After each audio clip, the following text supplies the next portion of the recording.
Hey guys, welcome back. So this is the part 2 of our blockchain implementation inside the C# project, using the Visual Studio 2022. So we'll continue straight away from where we left on the part 1, So on the part 1, what we did is we actually created the I block and then the block, So for this part this is what we're going to do.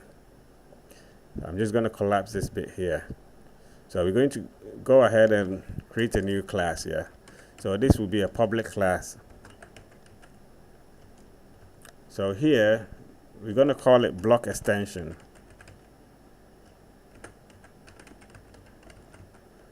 Block extension, So this is where we put all our extension methods inside the block, So this is what we're going to do next then. So here, inside the block extension, we're going to create a new method. So this is a public. So basically, this class is a static class. So bear that one in mind. So it's a public static class, So here, this is what we do. So we're going to create a new method. So it's a public static byte. It returns a byte array. So byte array. So this is the method. This is the method to generate our hash. So it's a generate hash method.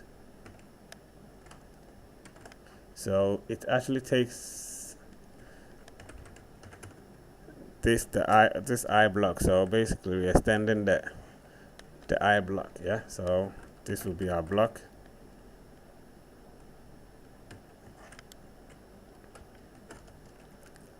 So here, this is what we're going to do. We're going to use the using keyword. So using, we use the SHA-512. So let's get the reference. So this will be under system.security.cryptography. So here, the SHA-512, we're going to call it just a SHA. So we get we initialize it, So basically this is a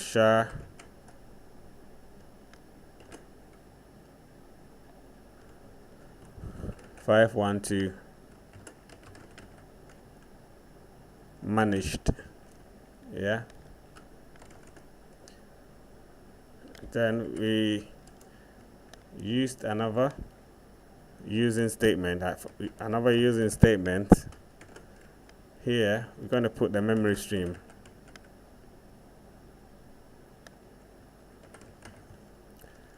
So this will be MSST. So we get a new instance of the memory stream.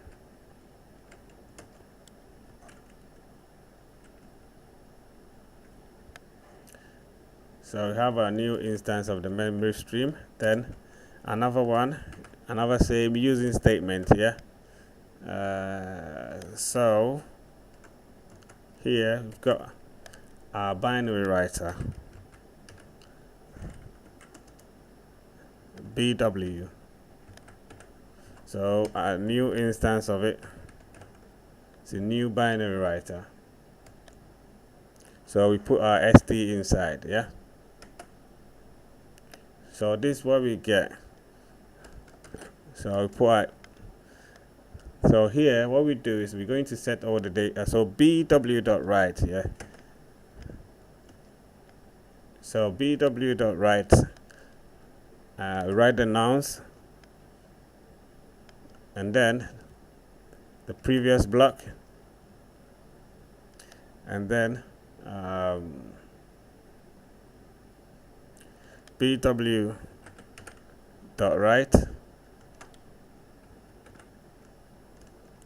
So here I put a block dot timestamp dot to string.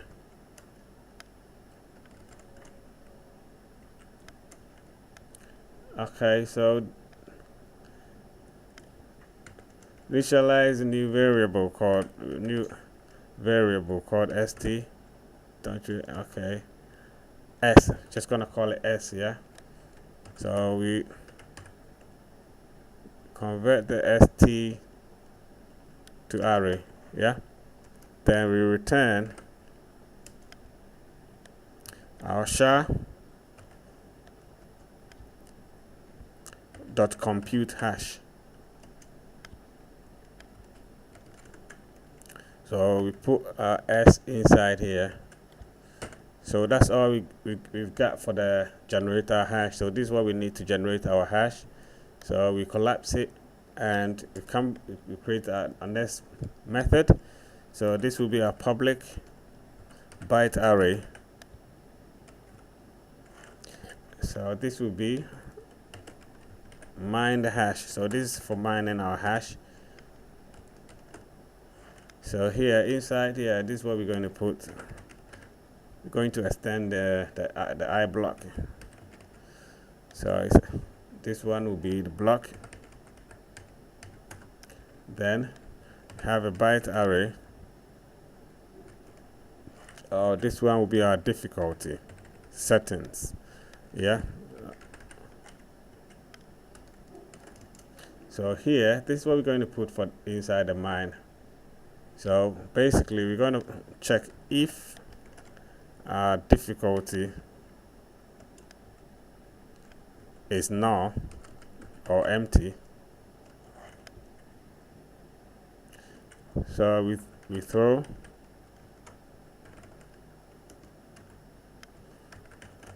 new argument null exception.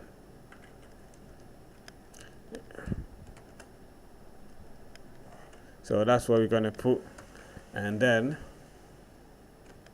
we set our new variable byte array. So this will be hash, and we get a new instance of it.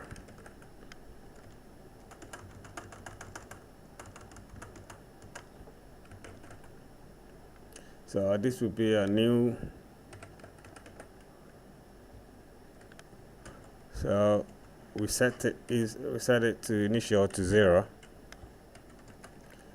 So this is what we're going to do. We're going to use the while statement. So while it's not hash, so hash we dot take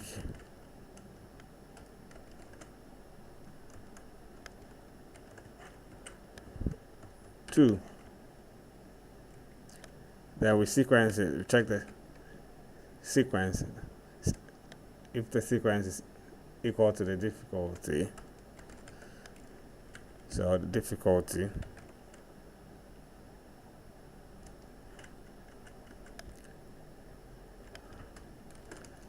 then block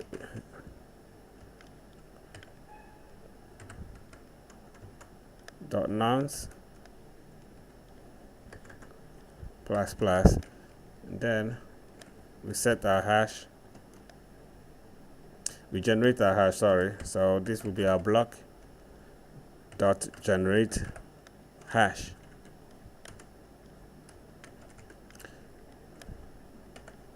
Yeah, so that's what we've got here. So we return the hash, the generated hash.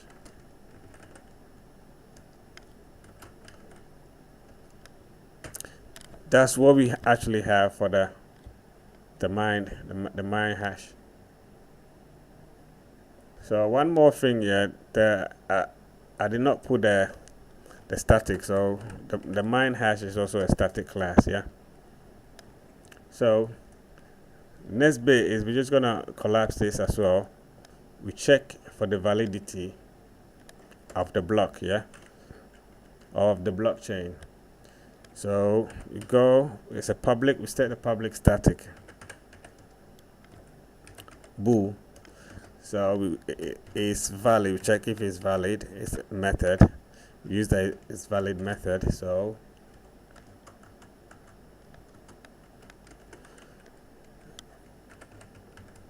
get the block. So this will be our block. So here, set variable bk is equal to block dot generate hash,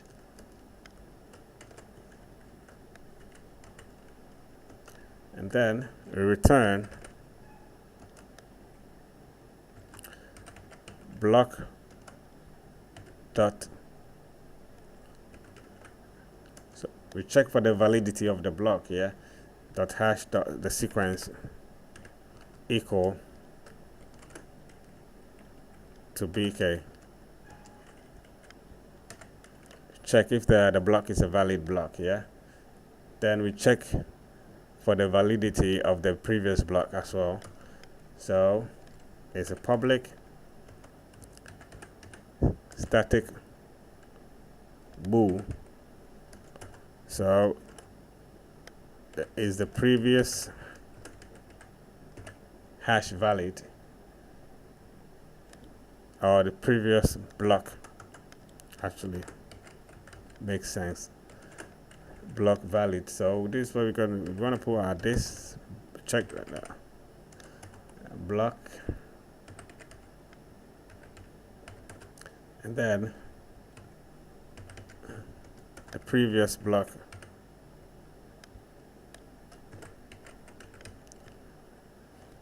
So here, this is what we're going to do. We're going to check here if the previous. So this is what we're just gonna put this here. So we check if it's not null. Yeah, the previous block is not null, and then if that's the case, if that's not the case, then we return this. Return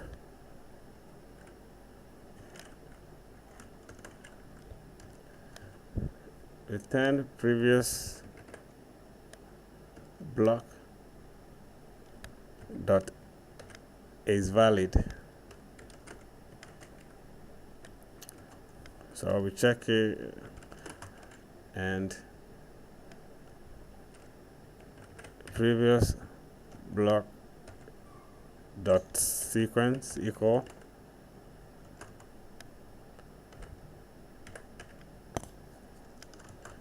previous block. Okay, block, sorry, block dot previous hash dot sequence equal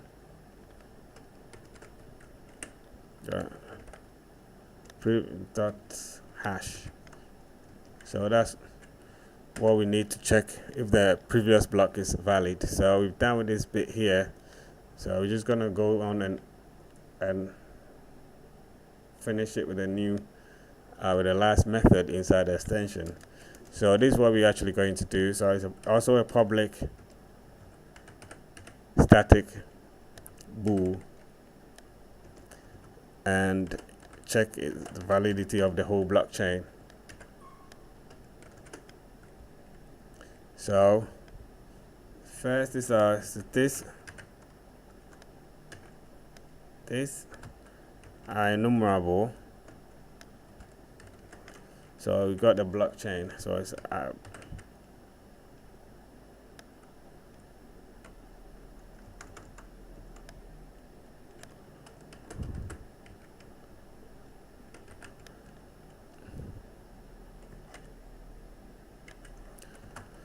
so this will be items.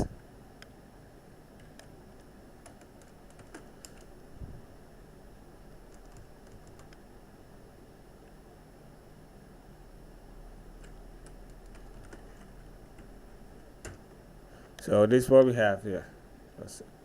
Okay, so I'm just going to remove this bit for now. Then we're actually going to continue from our next video. Yeah, so I'm just going to leave this video here for now. Yeah. Okay, so once again, if you haven't subscribed to the channel and you're still watching, please make sure you do. As you know, I've got lots of videos coming up. Have a lovely day, morning, afternoon, wherever you are. Peace.